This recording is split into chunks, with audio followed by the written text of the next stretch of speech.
Welcome into Wager Talk TV alongside Andy Lang and Tony Mejia of WagerTalk.com. I'm Megan Payton. Let's talk NFC East, the division that everyone wants to talk about. We've got the Giants and the Commanders this week, NFL Week 15.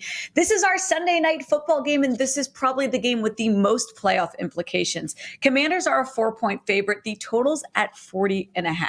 We saw these two teams play just 2 weeks ago. It ended in a tie. Both teams right now are 7-5-1, fighting for a playoff spot.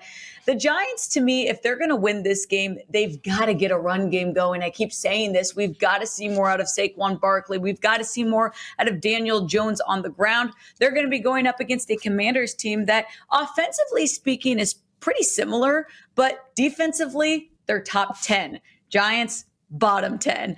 Andy, I'll come to you. Any props that you're looking at for Commanders Giants? Yeah, there's a few that I think you can look at. We're recording this on Wednesday, and the Sunday night props don't normally come out till closer to the weekend. So the Giants have just been getting run over the last few games. Brian Robinson ran for 96 yards last game that they played.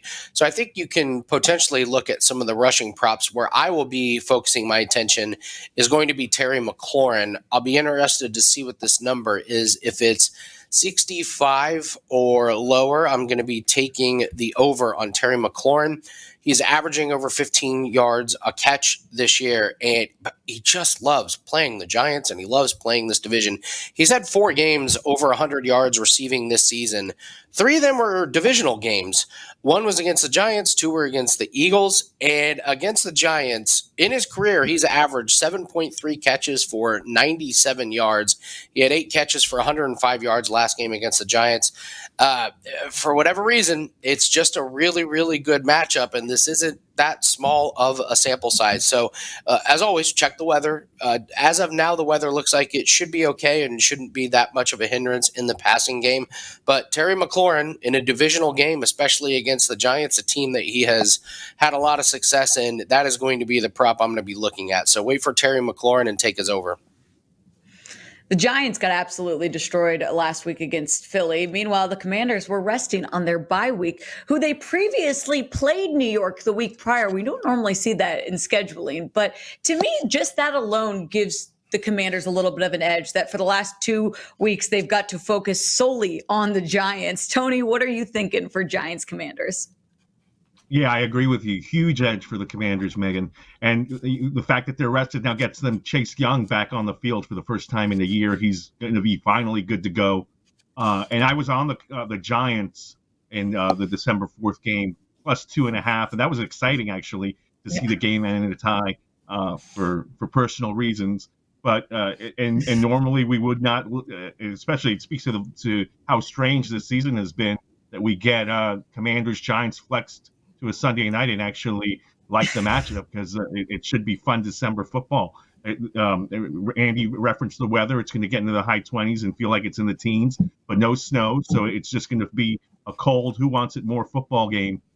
And I think the Giants are more banged up.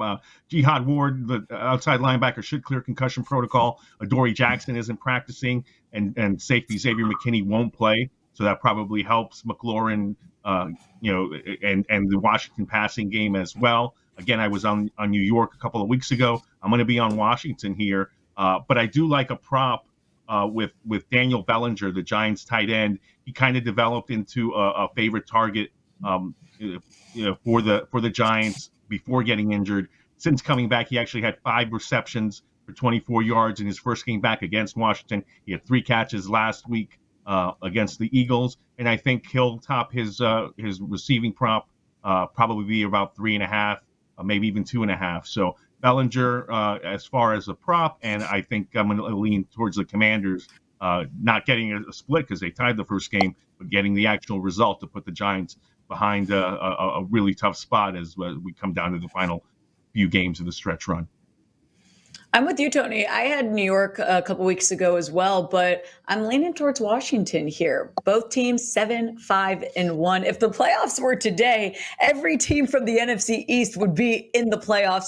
The Seahawks, though, creeping up. I think we're going to see one of these two teams eliminated as playoffs continue or get closer. Tony, Andy, we appreciate you here at Wager Talk TV. All of their stuff is on WagerTalk.com. Most importantly, though, go head over to Twitter. Go give them a follow. Andy's at Bump Sports, Tony at Mejia Dinero. And if you have not already, download the Wager Talk TV app. It's one of the more user-friendly, easy ways to stay up to date, connected with all the media stuff we've got here at Wager Talk. Thank you. We've got more for you. Stay here at Wager Talk TV.